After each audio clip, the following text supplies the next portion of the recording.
नमस्कार। तो चलिए आज एक ऐसी शानदार यात्रा पर चलते हैं जो लकड़ी के एक छोटे से फ्रेम से शुरू होकर आर्टिफिशियल इंटेलिजेंस की दुनिया तक पहुंचती है। यकीन मानिए, ये सिर्फ एक मशीन की कहानी नहीं है, ये हम इंसानों की सोच के विकास की कहानी है। आइए इस दिलचस्प दुनिया में गोता लगाते हैं और कंप्यूटर की कहानी को परत दर परत समझते हैं। देखिए, किसी भी कंप्यूटर को समझने के लिए ना उसके इन दो स्तंभों को समझना बहुत जरूरी है। हार्डवेयर वो है जिसे हम छू सकते हैं। कीबोर्ड, माउस, स्क्रीन, ये सब हार्डवेयर हैं। कह सकते हैं कि ये एक मजदूर है, लेकिन ये मजदूर बिना मालिक के निर्देश के कुछ भी नहीं कर सकता। और वो निर्देश देने वाला मालिक ही है सॉफ्टवेयर, हमारी सोच, जो हार्डवेयर को बताती है कि आखिर करना क्या है। समझ लीजिए, एक शरीर है तो दूसरी उसकी आत्मा। सोचकर देखिए, ये सारा का सारा सफर शुरू कहाँ से हुआ? बस एक छोटे से सवाल से, क्या हम हिसाब किताब को यानी गणना को और तेज बना सकते हैं? इसी एक सवाल ने हमें गणना की साधारण सी दुनिया से क्रांति की दुनिया में पहुंचा दिया। ये एक ऐसा सफर रहा है जहां हर नई खोज ने पिछली मशीन की कमियों को दूर किया है। सबसे पहले तो था एबैकस, जिसने हमें संख्याओं को छूकर महसूस करने का मौका दिया। फिर 1642 में ब्लेज पास्कल ने गियर्स और पहियों का इस्तेमाल करके पहली मैकेनिकल मशीन बना डाली। लेकिन असली वैचारिक धमाका हुआ 1833 में, जब चार्ल्स बेबेज ने एनालिटिकल इंजन का कॉन्सेप्ट दिया। इसमें स्टोर था जो आज की मेमोरी जैसा है और मिल था जो आज के प्रोसेसर जैसा है। ये पहली बार था जब किसी मशीन को प्रोग्राम करने के बारे में सोचा गया और यहीं से मॉडर्न कंप्यूटर की असली नींव पड़ी। फिर आए पंच कार्ड्स, जहां कागज पर किए गए छेद मशीन की भाषा बन गए। और इन सब के बाद 1945 में आया ENIAC, पहला इलेक्ट्रॉनिक कंप्यूटर, जिसने सच में सब कुछ बदल कर रख दिया। एनियाक सच पूछो तो एक राक्षस ही था। जरा सोचकर देखिए, 30 टन का वजन, और इसे रखने के लिए पूरा एक कमरा चाहिए होता था। और इसकी ताकत का राज, वो थी 18,000 वैक्यूम ट्यूब्स। ये उस समय की किसी भी मशीन से 1000 गुना ज्यादा तेज था। पर इसमें दिक्कत ये थी कि ये बहुत ज्यादा गर्मी पैदा करता था और हर कुछ घंटों में कोई ना कोई ट्यूब फुस हो जाता था। ये एक क्रांति तो थी, लेकिन एक ऐसी क्रांति जिसे काबू में लाना बहुत जरूरी था। बिल्कुल एक जंगली जानवर की तरह जिसे पालतू बनाना अभी बाकी था। और इसी राक्षस को काबू में लाने की कहानी ही है कंप्यूटर की 5 पीढ़ियों की कहानी।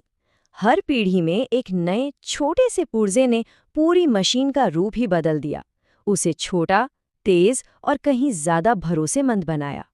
चलिए देखते हैं कि ये सफर कैसे आगे बढ़ा। पहली पीढ़ी यानी 1940 से 1956 का दौर, ये वैक्यूम ट्यूब्स का युग था। सोचिए, ये कांच के बड़े बड़े बल्ब जैसे थे जो बिजली के बहाव को कंट्रोल करते थे, लेकिन ये बहुत ज्यादा जगह, बिजली और गर्मी पैदा करते थे। यूनिवैक और ईडीवैक जैसी मशीनें इतनी विशाल और महंगी थीं कि सिर्फ सरकारें या बड़ी बड़ी रिसर्च लैब्स ही इन्हें खरीद सकती थीं। आम लोगों की जिंदगी से तो ये कोसों दूर थी। फिर आया एक चमत्कार, दूसरी पीढ़ी का हीरो, ट्रांजिस्टर। सिलिकॉन के इस छोटे से पुर्जे ने वैक्यूम ट्यूब की गर्मी और आकार की समस्या को हमेशा के लिए खत्म कर दिया। अचानक से कंप्यूटर छोटे, तेज, सस्ते और बहुत ज्यादा भरोसेमंद हो गए। ये वो दौर था जब कंप्यूटर प्रयोगशालाओं से निकलकर बड़ी कंपनियों और यूनिवर्सिटीज तक पहुंचने लगे थे। लेकिन अब एक नई परेशानी आ गई, हजारों ट्रांजिस्टर्स को हाथ से तारों से जोड़ना। सोचिए कितना मुश्किल और उलझन भरा काम रहा होगा। इसी उलझन को सुलझाया तीसरी पीढ़ी के इंटीग्रेटेड सर्किट ने, यानी आईसी ने। अब हजारों ट्रांजिस्टर्स को एक नाखून के बराबर की सिलिकॉन चिप पर ही प्रिंट कर दिया गया। और नतीजा, कंप्यूटर अब इतने छोटे हो गए कि एक डेस्क पर आराम से आ सकते थे। ये एक बहुत बड़ा कदम था। चौथी पीढ़ी जो 1971 से आज तक चल रही है, इसने तो सच में क्रांति ही ला दी। इसका हीरो था माइक्रो प्रोसेसर। अब लाखों और फिर करोड़ों कंपोनेंट्स को एक ही चिप पर डाल दिया गया। मतलब पूरे कंप्यूटर का दिमाग बस एक चिप में। और यहीं से जन्म हुआ पर्सनल कंप्यूटर्स का। एप्पल जैसी कंपनियों ने टेक्नोलॉजी को हमारे घरों और दफ्तरों तक पहुंचा दिया। और अब हम 5वीं पीढ़ी में जी रहे हैं। यहाँ बात अब सिर्फ स्पीड की नहीं है, बल्कि सोच की है। इस पीढ़ी का आधार है आर्टिफिशियल इंटेलिजेंस यानी AI। अब मशीनें सिर्फ हमारे दिए हुए निर्देश पर गणना नहीं कर रहीं, बल्कि वे हमारी तरह सीख रही हैं, पैटर्न पहचान रही हैं और खुद फैसले ले रही हैं। चलिए, इतिहास और विकास तो हमने समझ लिया। अब सीधे उन पॉइंट्स पर आते हैं जहां से एग्जाम में सीधे सीधे सवाल बनते हैं। ये वो जरूरी तथ्य हैं जहां अक्सर थोड़ा बहुत कंफ्यूजन हो जाता है। अच्छा, कुछ बहुत जरूरी तथ्यों पर ध्यान देते हैं। देखिए, फादर ऑफ कंप्यूटर तो चार्ल्स बेबेज को कहते हैं, ये हम सब जानते हैं।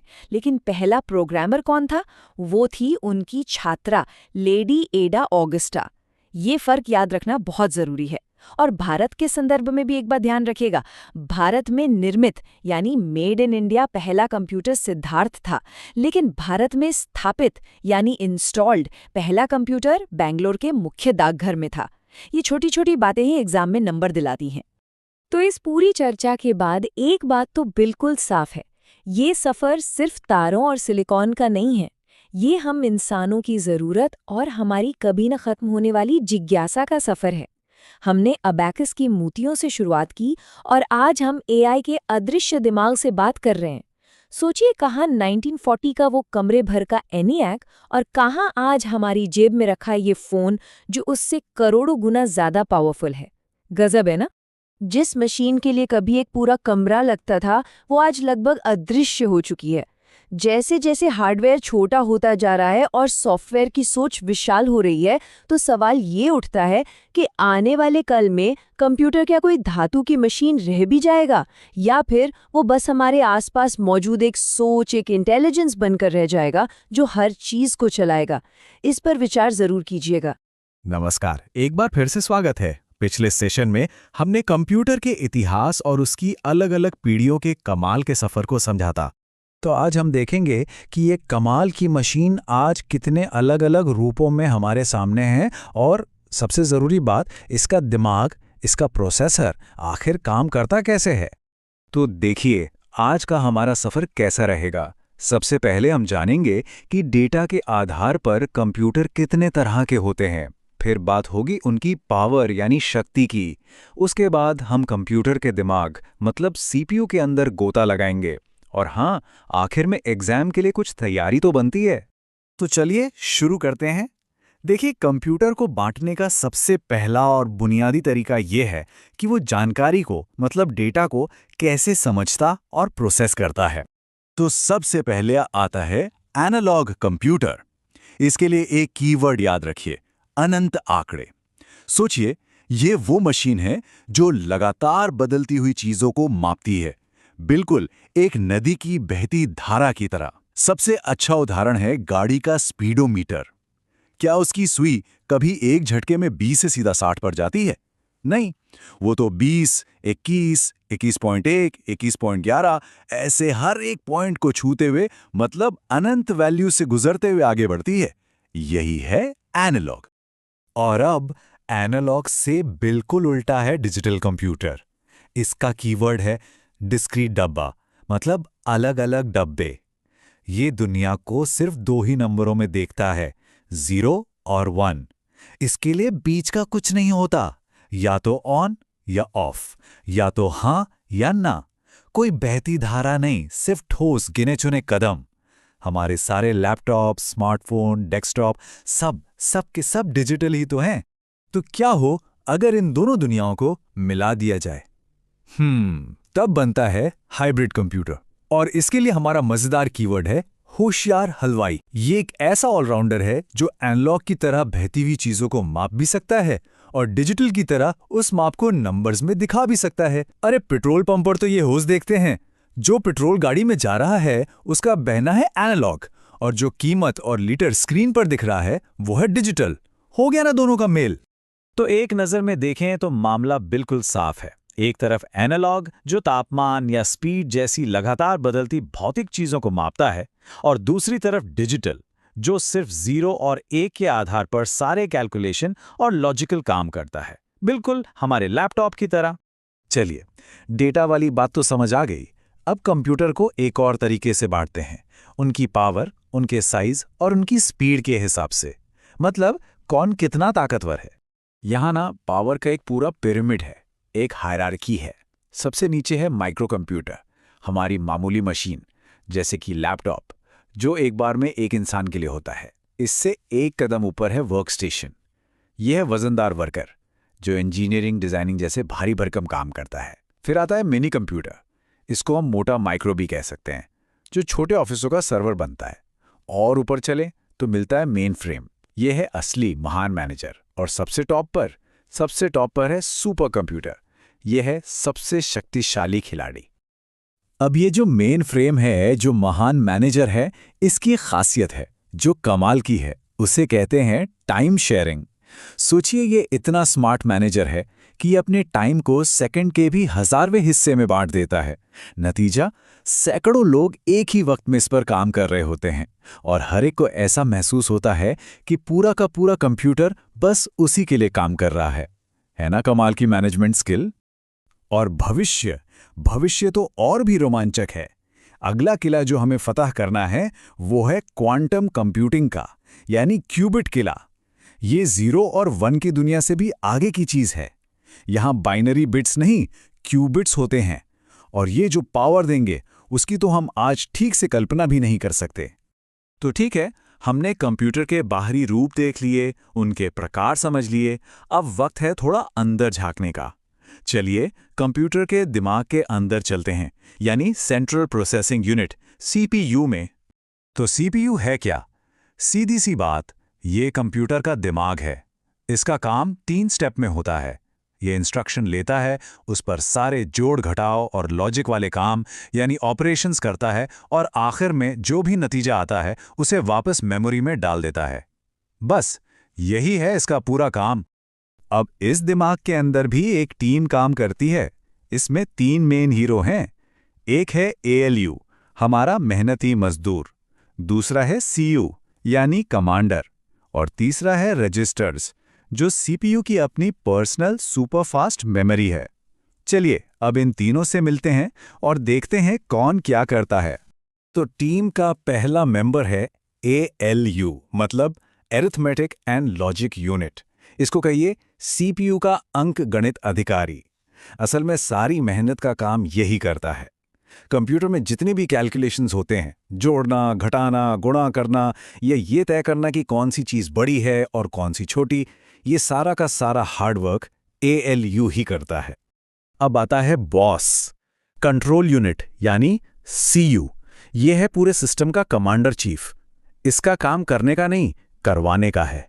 ये बिल्कुल एक ट्रैफिक पुलिस वाले की तरह है, जो ये तय करता है कि कौन सा डेटा कब कहाँ जाएगा, मेमोरी से एएलयू के पास या एएलयू से स्क्रीन पर।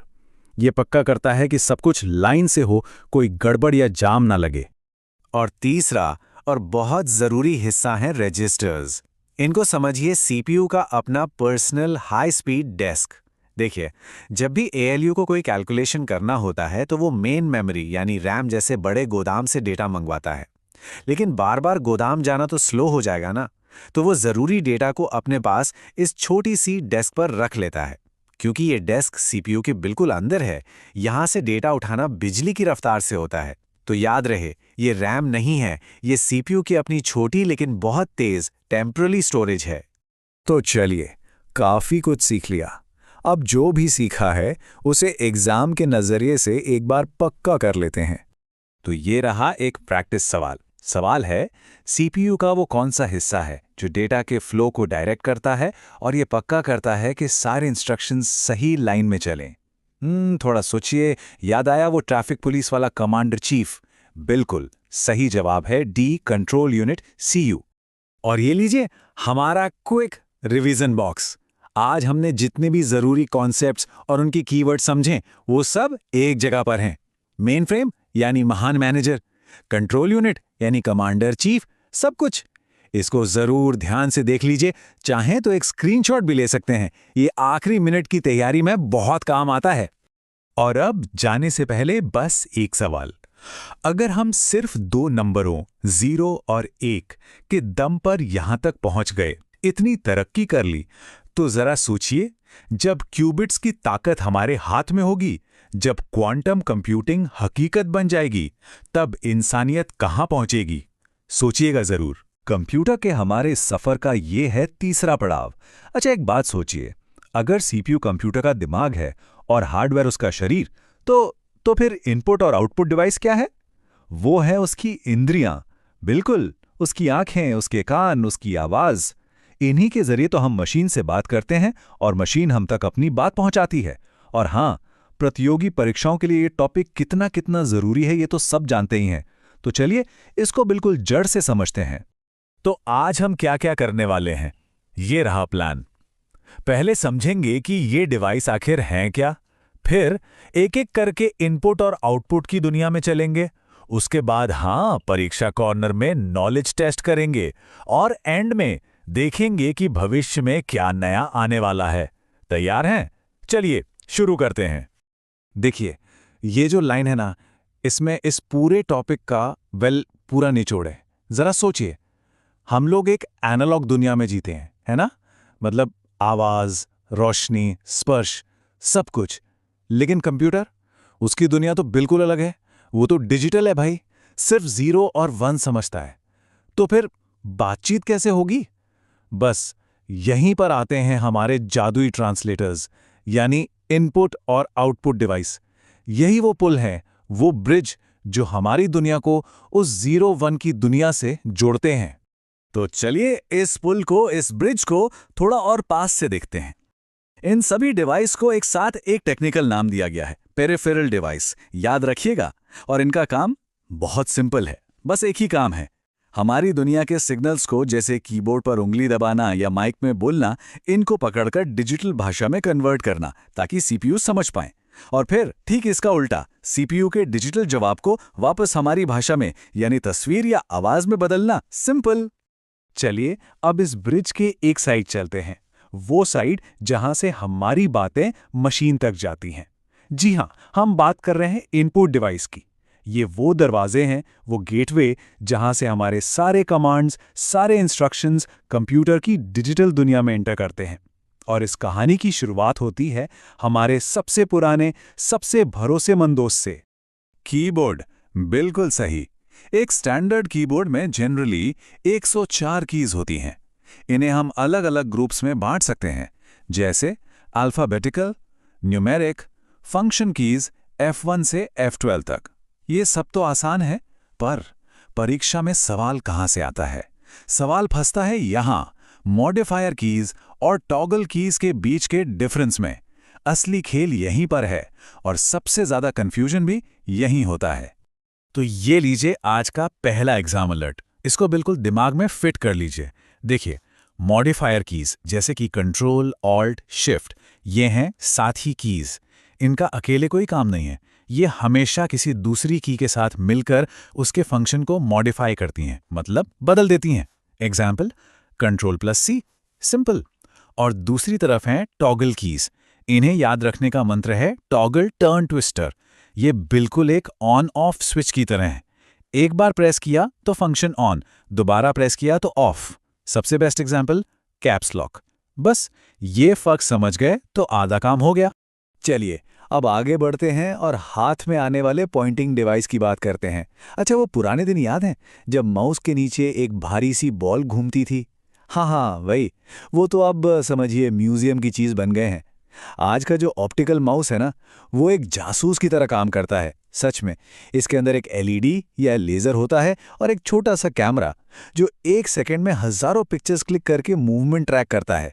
और इसका एक स्पेशल भाई भी है, ट्रैक बॉल। इसको आप उल्टा माउस भी कह सकते हैं। यहां माउस नहीं हिलता, वो फिक्स्ड रहता है।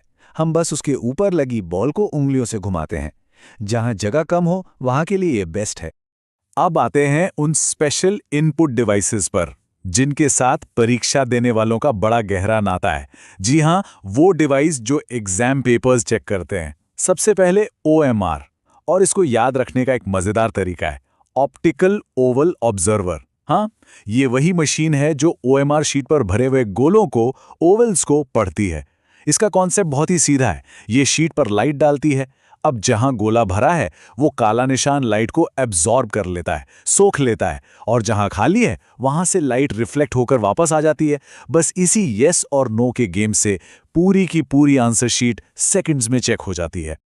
हमारा अगला जासूस सीधे बैंकिंग की दुनिया से आ रहा है। नाम है MICR और इसका कोड नेम है मैग्नेटिक मुंशी। ये क्या करता है? ये बैंक चेक्स के नीचे लिखे वो अजीब से नंबर्स पढ़ता है ना, वो। पर ये नंबर्स आम इंक से नहीं लिखे होते। ये एक स्पेशल मैग्नेटिक इंक से छपे होते हैं जिसमें आयरन पार्टिकल्स होते हैं। और यही तो इसकी सुपर पावर है। MICR डिवाइस सिर्फ शेप नहीं देखता, वो उस इंक के मैग्नेटिक फील्ड को सेंस करता है। इसलिए चेक अगर थोड़ा गंदा हो जाए या दाग लग जाए तब भी ये नंबर आराम से पढ़े जा सकते हैं। सिक्योरिटी के लिए तो ये कमाल की चीज है। और अब मिलते हैं शॉपिंग मॉल्स और सुपरमार्केट्स के बेताज बादशाह से, BCR यानी बारकोड भेड़िया। ये हर प्रोडक्ट के पीछे छिपे बारकोड का शिकार करता है। लेकिन यहाँ एक मजेदार सीक्रेट है जो शायद बहुत लोगों को नहीं पता। अक्सर लोग सोचते हैं कि स्कैनर काली लाइंस को रीड करता है, पर ऐसा नहीं है। ये गलत है। स्कैनर असल में काली लाइंस के बीच की जो सफेद खाली जगह होती है ना, उससे रिफ्लेक्ट होकर लौटने वाली लाइट को पढ़ता है। जी हाँ, वो वाइट स्पेस ही असली कोड है। और इसका जो नया मॉडर्न वर्जन है QR कोड, उसे तो हम रोज ही यूज करते हैं। तो इनपुट डिवाइस के जरिए हमने अपनी बात मशीन तक तो पहुंचा दी, लेकिन बातचीत तो टू वे होती है ना? तो चलिए अब उस ब्रिज के दूसरे पार्ट चलते हैं, उस जगह जहां मशीन हमें जवाब देती है। Welcome to the world of output device. ये वो आर्टिस्ट हैं जो कंप्यूटर के 0 और 1 वाले रिजल्ट्स को हमारे समझने लायक तस्वीरों, शब्दों और आवाजों में बदल देते हैं। देखिए, आउटपुट हमें मेनली 2 तरह से मिलता है। एक होती है सॉफ्ट कॉपी यानी डिजिटल, वो सब कुछ जो स्क्रीन पर दिखता है, जिसे हम छू नहीं सकते, पर हाँ आसानी से एडिट कर सकते हैं, चेंज कर सकते हैं। और दूसरी होती है हार्ड कॉपी, मतलब फिजिकल, जैसे प्रिंटर से निकला हुआ पेपर, जिसे हम हाथ में पकड़ सकते हैं। और एक बार ये प्रिंट हो गया तो इसे बदलने के लिए वापस डिजिटल वर्ल्ड में ही जाना पड़ेगा। अब जब हार्ड कॉपी की बात हो ही रही है तो प्रिंटर को कैसे भूल सकते हैं? प्रिंटर टेक्नोलॉजी को समझिए 2 टीम्स में बांटा जा सकता है। पहली है टीम इम्पैक्ट और इसका नारा है इम्पैक्टिंग पिटाई। ये बिल्कुल पुराने टाइपराइटर जैसे काम करते हैं, जहां छोटे छोटे पेन इंक रिबन पर जोर से स्ट्राइक करके पेपर पर कैरेक्टर्स छापते हैं। और दूसरी है टीम नॉन इम्पैक्ट। ये टीम बिना किसी शोर शराबे के, बिना मारपीट के काम करती है। ये इंक स्प्रे करके या लेजर से या हीट से प्रिंट करते हैं, बिल्कुल शांति से। एग्जाम पॉइंट ऑफ व्यू से ये टेबल बहुत इंपॉर्टेंट है, तो इस पर ध्यान दीजिए। देखिए, एक तरफ है डॉट मैट्रिक्स। ये टीम इम्पैक्ट का प्लेयर है। सस्ता है पर शोर बहुत करता है, स्पीड कम है और क्वालिटी भी ऐसी ही है, डॉट्स वाली। फिर बीच में है इंकजेट। ये घरेलू यूज के लिए ठीक है, कॉस्ट और स्पीड दोनों मीडियम है। और आखिर में आता है चैंपियन लेजर प्रिंटर। बिल्कुल शांत, सुपर फास्ट स्पीड और एकदम शानदार क्वालिटी। पर हाँ, चैंपियन है तो थोड़ा महंगा भी है। लेकिन सोचिए, अगर कोई ऐसी चीज प्रिंट करनी हो जो एक छोटे से पेपर पर नहीं बल्कि एक पूरे पर्दे जितनी बड़ी हो, जैसे कि किसी बिल्डिंग का ब्लूप्रिंट या एक बहुत बड़ा सा बैनर, तब क्या करेंगे? तब एंट्री होती है एक स्पेशल आर्टिस्ट की। नाम है प्लॉटर और हमारा कोड है इसके लिए प्लॉटर पर्दा पेंटर।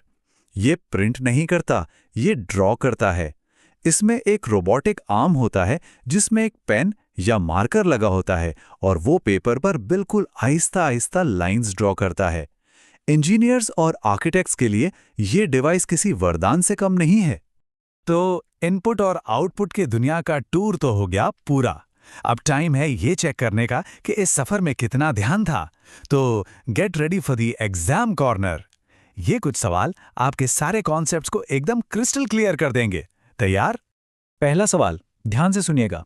वो कौन सा इनपुट डिवाइस है जो मैग्नेटिक इंक, जिसमें आयरन ऑक्साइड होता है, के मैग्नेटिक फील्ड को डिटेक्ट करता है? ऑप्शंस हैं ए OMR, बी बारकोड रीडर, सी MICR या डी स्कैनर। सोच लीजिए, थोड़ा सोचिए, याद कीजिए उस बैंकिंग वाले जासूस को। और बिल्कुल सही जवाब है ऑप्शन सी, MICR। एक्सीलेंट, हमारा कोड नेम याद था ना? मैग्नेटिक मुंशी। MICR यानी मैग्नेटिक इंक कैरेक्टर रिकॉग्निशन। ये वही टेक्नोलॉजी है जो बैंक चेक्स को इतना ज्यादा सिक्योर बनाती है। चलिए, अगला सवाल प्रिंटर्स के बारे में। सवाल है, वो कौन सा प्रिंटर है जो इंक रिबन पर पिन से स्ट्राइक करके या हिट करके कैरेक्टर्स प्रिंट करता है? आपके ऑप्शंस हैं लेजर, इंकजेट, थर्मल या इम्पैक्ट प्रिंटर। याद कीजिए वो पिटाई वाला नारा। एकदम सही, करेक्ट आंसर है डी, इम्पैक्ट प्रिंटर। हमारा नारा ही था इम्पैक्ट इंक पिटाई, और ये प्रिंटर ठीक वही काम करते हैं। इनकी पहचान ही इनकी वो खटखट की मैकेनिकल आवाज है। और हाँ, इससे पहले कि हम आगे बढ़ें, ये रहा सबसे जरूरी हिस्सा, हमारा क्विक रिवीजन बॉक्स। ये समझिए आपके एग्जाम रिवीजन के लिए एकदम रामबाण है। इसका एक स्क्रीनशॉट तो बनता है। इसमें आज की सारी जरूरी बातें, हमारे सारे मजेदार कोड नेम्स और वो सारे की फैक्ट्स, जैसे कि बारकोड का व्हाइट स्पेस पढ़ना, सब एक ही जगह पर हैं। रिवीजन के लिए इससे बेहतर और क्या होगा? तो आज हमने इंसान और मशीन के बीच बातचीत के इस ब्रिज को, इस पुल को काफी करीब से देखा। कीबोर्ड, माउस, मॉनिटर, ये सब आज के टूल्स हैं। लेकिन क्या आने वाले कल में भी हम मशीनों से ऐसे ही बात करेंगे? चलिए एक छोटा सा कदम भविष्य की तरफ रखते हैं। जरा सोचिए, आज हम इनपुट के लिए अपनी उंगलियां यूज करते हैं और आउटपुट के लिए अपनी आंखें। लेकिन टेक्नोलॉजी जिस स्पीड से आगे बढ़ रही है, खासकर ब्रेन कंप्यूटर इंटरफेस के फील्ड में, तो क्या वो दिन दूर है जब इन फिजिकल डिवाइसेस की शायद ज़रूरत ही ना पड़े? जब हम सिर्फ सोचने से टाइप कर पाएंगे और जानकारी सीधे हमारे दिमाग में स्ट्रीम हो जाएगी। यह अब कोई साइंस फिक्शन मूवी की बात नहीं है। ये वो भविष्य है जिसकी तैयारी आज हो रही है, और आप जैसे ब्राइट माइंड्स ही इस भविष्य को शेप करेंगे। इस सवाल पर सोचिएगा जरूर। कभी सोचा है, ये जो कंप्यूटर है, ये बेजान मशीन, इसके अंदर जान कहां से आती है? चलिए आज इसी सवाल का जवाब ढूंढते हैं। हाँ, ये देखिए, एक कंप्यूटर, सिर्फ एक फिजिकल चीज, लेकिन इसे जान कौन देता है?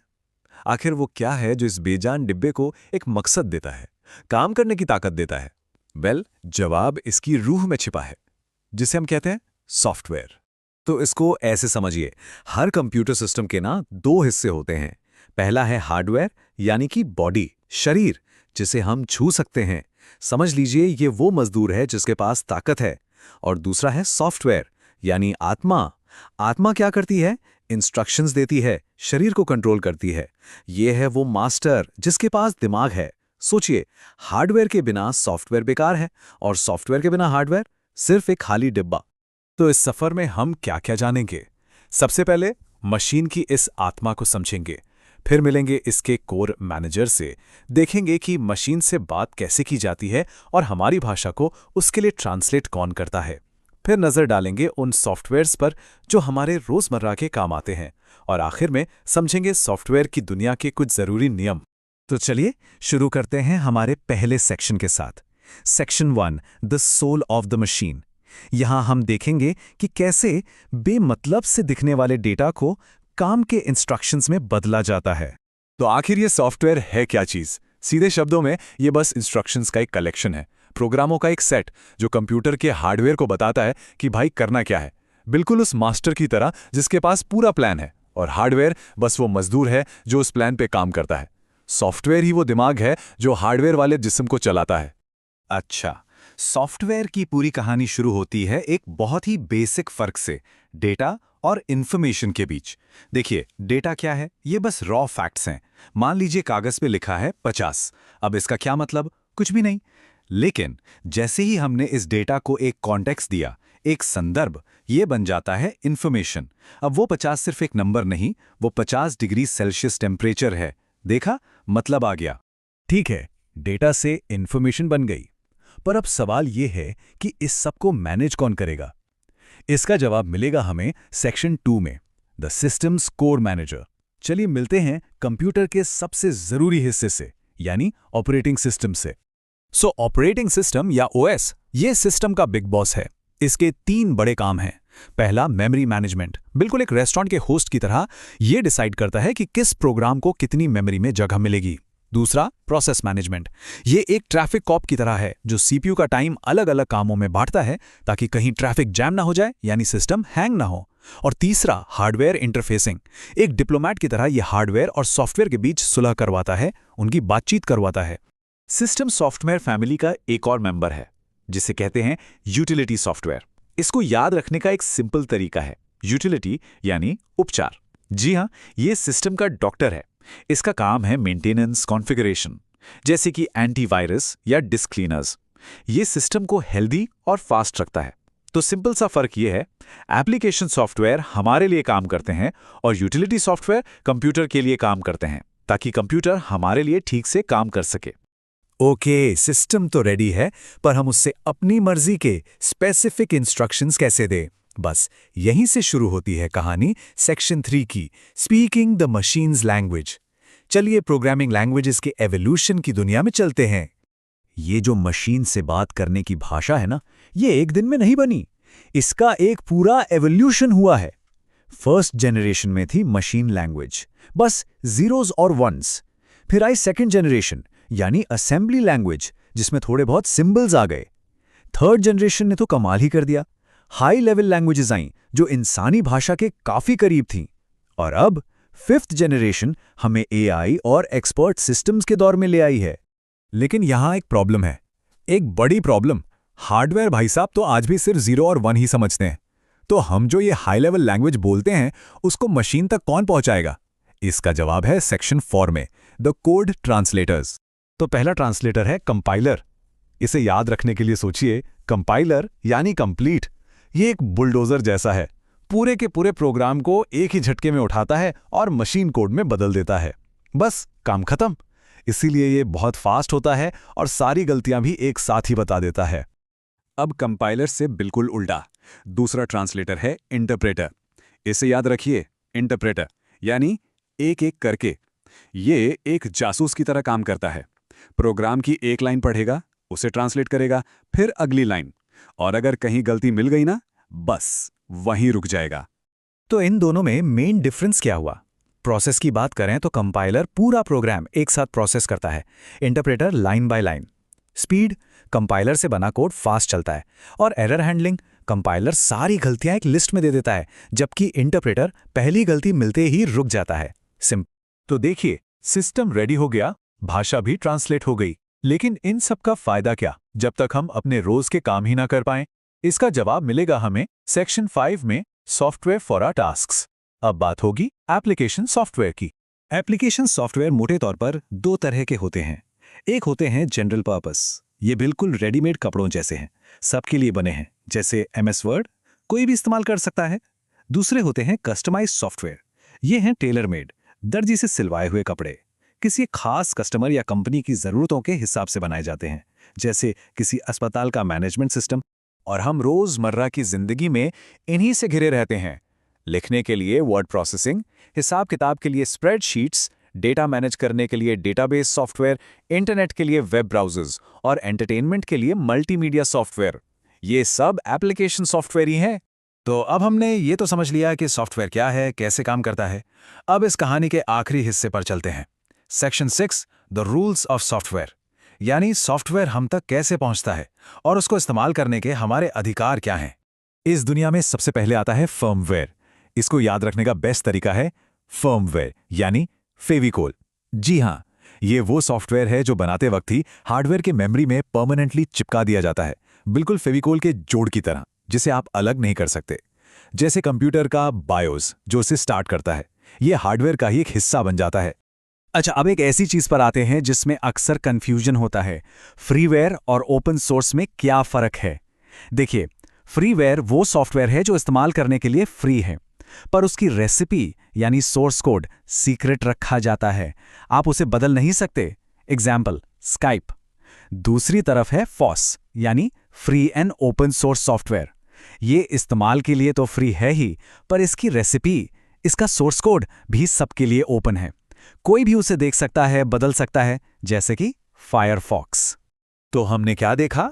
सॉफ्टवेयर सिर्फ कोड की कुछ लाइंस नहीं है, ये एक पूरा लेयर्ड सिस्टम है, एक आत्मा है जो बिल्कुल नीचे ऑपरेटिंग सिस्टम से लेकर ऊपर हमारे रोज के एप्लीकेशंस तक फैली हुई है।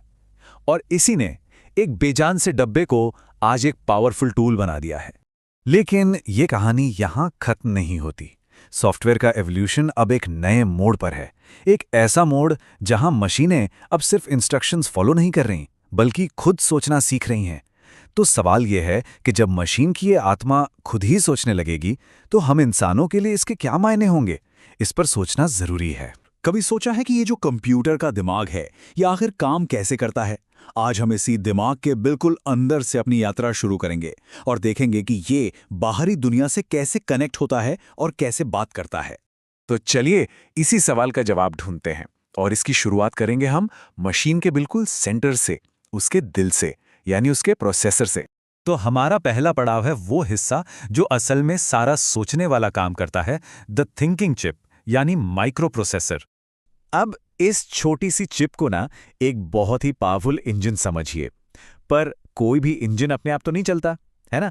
उसे चलाने के लिए कुछ निर्देश, कुछ इंस्ट्रक्शंस चाहिए होते हैं, और इसका काम मोटे तौर पर दो चीजें करना है।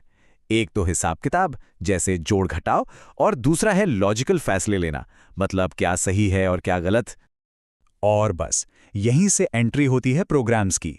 प्रोग्राम्स एक तरह से परफेक्ट प्लान्स होते हैं जो माइक्रो प्रोसेसर को दिए जाते हैं, बिल्कुल वैसे ही जैसे कोई फिल्म डायरेक्टर अपने एक्टर्स को बताता है कि क्या करना है। यहां पर हार्डवेयर ही वो एक्टर है। और जब ऐसे बहुत सारे प्लान्स, बहुत सारे प्रोग्राम्स एक साथ मिलकर काम करते हैं, तो उसी को हम कहते हैं सॉफ्टवेयर। ये वो मास्टर है जो हार्डवेयर को कंट्रोल करता है। ठीक है, लेकिन ये इंस्ट्रक्शंस हम देते कैसे हैं? सबसे बड़ी दिक्कत तो यही है कि कंप्यूटर सिर्फ और सिर्फ 1 और 0 की भाषा समझता है। तो हमारी और उसकी भाषा में तो जमीन आसमान का फर्क है। तो इस भाषा के गैप को भरने के लिए ना कई दशकों में प्रोग्रामिंग लैंग्वेजेस धीरे धीरे इवॉल्व हुई। इसकी शुरुआत हुई थी फर्स्ट जनरेशन की मशीन लैंग्वेज से, जो सिर्फ 1 और 0 का एक कोर मंत्र था, बहुत ही मुश्किल। फिर आई सेकंड जनरेशन की असेंबली लैंग्वेज, जिसमें ऐड जैसे कुछ सिंपल सिंबल्स आ गए, थोड़ी राहत मिली। इसके बाद आया बड़ा बदलाव, थर्ड जनरेशन की हाई लेवल लैंग्वेजेस। ये काफी हद तक अंग्रेजी जैसी थीं और इनका फोकस था कि प्रॉब्लम को कैसे सॉल्व किया जाए। फिर फोर्थ जनरेशन ने इसे और भी आसान कर दिया, अब बस ये बताना था कि क्या डेटा चाहिए। और आज हम फिफ्थ जनरेशन में हैं, जो पूरी तरह से एआई और फ्यूचर टेक्नोलॉजी पे फोकस्ड है। तो अब सवाल ये उठता है कि हम तो लिखते हैं हाई लेवल लैंग्वेज में जो इंसानों को समझ आती है, लेकिन मशीन का दिमाग तो सिर्फ 1 और 0 ही समझता है। तो ये तालमेल बैठता कैसे है? और इस कहानी के असली हीरो हैं ट्रांसलेटर्स। इनका काम ही यही है कि हमारी भाषा में लिखे कोड को मशीन की भाषा में यानी 1s और 0s में बदल दें। अब देखिए, ये ट्रांसलेशन करने के भी ना दो मेन तरीके हैं। पहला है कंपाइलर। इसे आप एक बुलडोजर समझ सकते हैं। ये क्या करता है, पूरे के पूरे प्रोग्राम को एक ही बार में पढ़कर ट्रांसलेट कर देता है और सारी गलतियां भी आखिर में बताता है, जिससे ये काफी तेज होता है। दूसरी तरफ है इंटरप्रेटर। ये एक जासूस की तरह काम करता है। ये कोड को लाइन बाय लाइन पढ़ता है और जैसे ही कोई गलती मिलती है वहीं रुक जाता है। तो अब तक हमने देखा कि कंप्यूटर का दिमाग सोचता कैसे है और हमारी भाषा को समझता कैसे है। चलिए अब ये देखते हैं कि ये बाहरी दुनिया से कनेक्ट कैसे होता है, बात कैसे करता है। ये सारा कनेक्शन होता है पोर्ट्स के जरिए। पोर्ट्स एक तरह से कंप्यूटर के मुंह और कान की तरह हैं, जो उसे प्रिंटर, कीबोर्ड, स्कैनर जैसी बाहरी डिवाइसेस से जोड़ते हैं। कंप्यूटर में कई तरह के पोर्ट्स होते हैं और हर एक का अपना एक खास मकसद और अपनी एक स्पीड होती है। जैसे बहुत पुराने ज़माने में होता था सीरियल पोर्ट, जो सिंगल सीक्वेंस में बिल्कुल धीरे धीरे डेटा भेजता था। वहीं दूसरी तरफ फायरवायर पोर्ट को देखिए, इसकी स्पीड तो एक बुलेट ट्रेन जैसी थी। लेकिन ये जो स्पीड में उछाल आया, ये असल में कितना बड़ा था? टेक्नोलॉजी में आए इस जबरदस्त बदलाव को समझने के लिए बस 2 नंबर्स पर गौर कीजिए। ये देखिए 15 kbps। ये थी पुराने सीरियल पोर्ट की स्पीड। डेटा को एक एक बिट करके एक बहुत ही पतली धीमी सी धारा में भेजा जाता था। सोचिए, सिर्फ 15 किलोबिट्स पर सेकंड। और अब इसकी तुलना कीजिए फायर वायर पोर्ट से। 800 एमबीपीएस, मतलब ये 50,000 गुना से भी ज्यादा तेज है।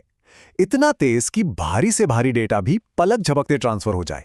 तो चलिए इस पूरे जर्नी को फटाफट से रिकैप करते हैं। हमने शुरुआत की कंप्यूटर के दिमाग यानी माइक्रो प्रोसेसर से, जिसे काम करने के लिए एक परफेक्ट प्लान यानी प्रोग्राम चाहिए। फिर हमने देखा कि कैसे प्रोग्रामिंग लैंग्वेजेस धीरे धीरे मशीन के वंस और जीरोस से इंसानों की भाषा तक पहुंची। इस गैप को भरा ट्रांसलेटर्स ने, कंपाइलर और इंटरप्रेटर ने, और आखिर में पोर्ट्स के जरिए कंप्यूटर बाहरी दुनिया से कम्युनिकेट कर पाता है। तो अब आखिर में एक बड़ा सवाल उठता है, जैसे जैसे वायरलेस टेक्नोलॉजी और एआई का दबदबा बढ़ रहा है, क्या एक दिन ऐसा आएगा जब यूएसबी और ईथरनेट जैसे ये फिजिकल पोर्ट्स पूरी तरह से खत्म हो जाएंगे, इनकी कोई ज़रूरत ही नहीं बचेगी? हम जो सोचते हैं, जो बोलते हैं, जो टाइप करते हैं, वो सब कंप्यूटर की 0 और 1 वाली दुनिया तक पहुंचता कैसे है? और फिर कंप्यूटर का जवाब हम तक वापस कैसे आता है? आज हम इसी जादुई पुल को समझने वाले हैं जो इंसानों और मशीनों को आपस में जोड़ता है, यानी कि पेरिफेरल डिवाइसेस। तो सवाल ये है कि आखिर ये बातचीत होती कैसे है?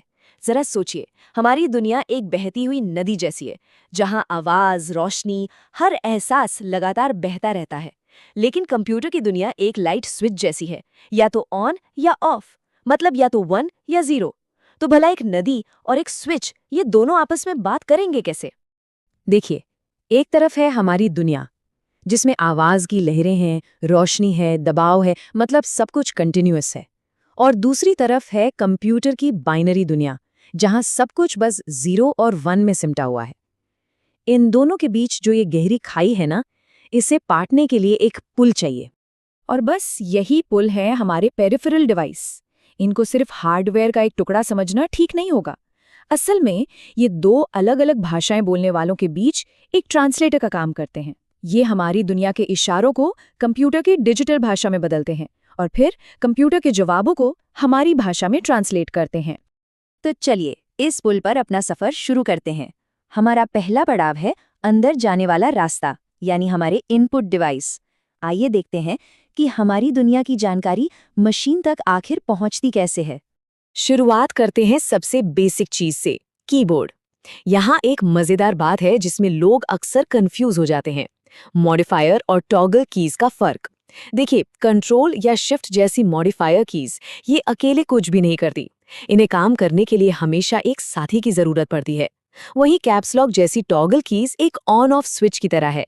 एक बार दबाया तो ऑन, दोबारा दबाया तो ऑफ, सिंपल। अच्छा, अब माउस की बात करते हैं। वो पुराने वाले मैकेनिकल माउस, याद है, जिनके नीचे एक भारी सी रबड़ की बॉल होती थी जो हमेशा धूल से गंदी हो जाती थी। आज के ऑप्टिकल माउस ने तो सब कुछ बदल दिया है। इसमें कोई हिलने डुलने वाला पार्ट नहीं है, बल्कि एक छोटा सा कैमरा लगा है जो 1 सेकंड में हजारों तस्वीरें खींचकर ये पता लगाता है कि माउस किस तरफ जा रहा है। सच में ये टेक्नोलॉजी में एक बहुत बड़ा जंप था। कीबोर्ड और माउस तो हो गए, अब बात करते हैं कुछ खास तरह के स्कैनर्स की जो हमारी फिजिकल दुनिया को सीधे सीधे पढ़ लेते हैं। इसमें सबसे पहले आता है OMR। याद रखिए, ये डिवाइस अक्षर या नंबर नहीं पढ़ता, ये सिर्फ ये देखता है कि किसी जगह पर काला निशान बना है या नहीं। इसका सबसे आम उदाहरण है हमारी एग्जाम वाली आंसर शीट। इसे याद रखने का एक बड़ा मजेदार तरीका है, ऑप्टिकल ओवल ऑब्जर्वर। मतलब एक ऐसा ऑब्जर्वर जो सिर्फ गोलों को, ओवल्स को देखता है कि वो भरे हुए हैं या खाली। यही वो टेक्नोलॉजी है जो लाखों आंसर शीट्स को मिनटों में बिना किसी इंसानी गलती के चेक कर देती है। इसके बाद आता है MICR, जो बैंकिंग इंडस्ट्री का एक बहुत ही भरोसेमंद साथी है। ये डिवाइस बैंक चेक के नीचे लिखे खास नंबरों को पढ़ता है, जो एक मैग्नेटिक स्याही से छापे जाते हैं। और इसे याद रखने के लिए हमारा हुक है मैग्नेटिक मुंशी। ये एक मुंशी की तरह है जो सिर्फ बैंकिंग का काम देखता है। और इसका सबसे बड़ा फायदा जानते हैं क्या है? अगर चेक पर कोई दाग धब्बा भी लग जाए, तब भी ये उस मैग्नेटिक सिग्नल को पढ़ सकता है, जो इसे बहुत ज्यादा रिलायबल बनाता है। अब आते हैं बारकोड रीडर पर। ज्यादातर लोगों को क्या लगता है, यही ना, कि वो मशीन काली लाइनों को पढ़ रही है। लेकिन असलियत ठीक इसकी उल्टी है। वो डिवाइस काली लाइनों को तो इग्नोर करता है। वो असल में उन लाइनों के बीच की जो सफेद जगह है ना, उससे टकराकर वापस आने वाली रोशनी के पैटर्न को पढ़ता है। तो अगली बार जब कोई चीज स्कैन हो तो याद रखिएगा, असली कहानी उन सफेद गैप्स में छिपी है। तो अब तक हमने जानकारी को मशीन के अंदर भेजना सीख लिया। अब चलिए पुल के उस पार चलते हैं, यानी बाहर आने वाले रास्ते पे, हमारे आउटपुट डिवाइसेस। देखते हैं कि मशीन हमसे वापस बात कैसे करती है। इसमें सबसे पहले और सबसे जरूरी है हमारा मॉनिटर। जरा इसकी यात्रा देखिए। पुराने टीवी जैसे भारी भरकम CRT मॉनिटर से शुरू होकर आज के एकदम पतले और क्रिस्प LED स्क्रीन्स तक, टेक्नोलॉजी ने हमें उन बड़े बड़े बॉक्सों से वाकई आज़ादी दिला दी है। और जब हमें कोई जानकारी कागज पर चाहिए, यानी हार्ड कॉपी, तो काम आते हैं प्रिंटर्स। इनको हम मोटी मोटी 2 कैटेगरी में बांट सकते हैं, इम्पैक्ट और नॉन इम्पैक्ट। आसान भाषा में कहें तो इम्पैक्ट प्रिंटर टाइपराइटर की तरह कागज पर चोट करके छापते हैं, जबकि नॉन इम्पैक्ट प्रिंटर कागज को बिना छुए स्याही स्प्रे करके या लेजर से अपना काम करते हैं। चलिए अब जरा इन प्रिंटर्स की दुनिया में थोड़ा और करीब से झांकते हैं।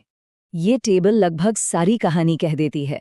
डॉट मैट्रिक्स सबसे सस्ता है, लेकिन इसकी स्पीड सबसे धीमी है, जिसे हम कैरेक्टर्स पर सेकंड में नापते हैं। इंकजेट बीच का रास्ता है, इसकी स्पीड पेजेस पर मिनट में होती है। और अगर स्पीड और क्वालिटी दोनों टॉप क्लास चाहिए तो लेजर प्रिंटर बेस्ट है। लेकिन हाँ, ये महंगा भी सबसे ज्यादा है।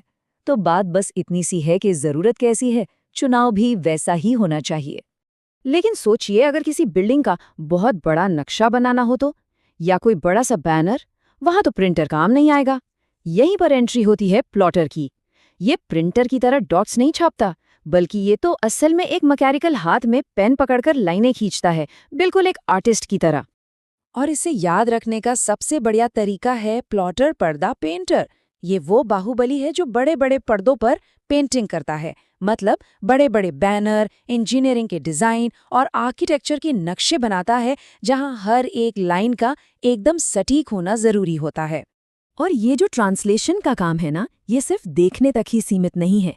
जब हम स्पीकर्स पर कोई गाना सुनते हैं तो डिजिटल डेटा आवाज की तरंगों में बदल रहा होता है, और जब हम माइक्रोफोन में कुछ बोलते हैं तो हमारी आवाज वापस डिजिटल डेटा बन जाती है। मतलब ये जो पुल है, ये हमारी लगभग हर इंद्रिय के लिए काम कर रहा है। और अगर हम घूम फिरकर सबसे बेसिक इनपुट डिवाइस पर ही वापस आ जाएं, तो जरा सोचिए, एक स्टैंडर्ड कीबोर्ड पर 104 कीज होती हैं। हर एक बटन अपने आप में एक अलग कमांड है, जो बस ट्रांसलेट होने का इंतजार कर रहा है। तो हमने इस पुल के दोनों तरफ की यात्रा कर ली है। हमने देखा कि जानकारी अंदर कैसे जाती है और बाहर कैसे आती है। लेकिन अब असली सवाल ये है कि इस इंटरफेस का भविष्य क्या है? हम यहाँ से आगे कहाँ जाने वाले हैं? हमने एक लंबा सफर तय किया है, फिजिकल बटनों और क्लिक से लेकर ऐसे डिवाइसेस तक जो हमारी दुनिया को देख और सुन सकते हैं। ये सारी तरक्की सिर्फ एक ही दिशा में जा रही है, इंसान और मशीन के बीच की सीमाओं को धीरे धीरे मिटा देना, इस पुल को इतना सहज बना देना कि ये दिखाई ही न दे। और यही बात हमें एक आखिरी और बहुत बड़े सवाल पर लाकर खड़ा कर देती है। जैसे जैसे ब्रेन कंप्यूटर इंटरफेस जैसी टेक्नोलॉजी आगे बढ़ रही है, क्या एक दिन ऐसा भी आएगा जब हमें कीबोर्ड और माउस जैसे इन बाहरी डिवाइसेस की जरूरत ही नहीं पड़ेगी? क्या भविष्य का इंटरफेस हमारा अपना दिमाग होगा? इस पर सोचिएगा जरूर।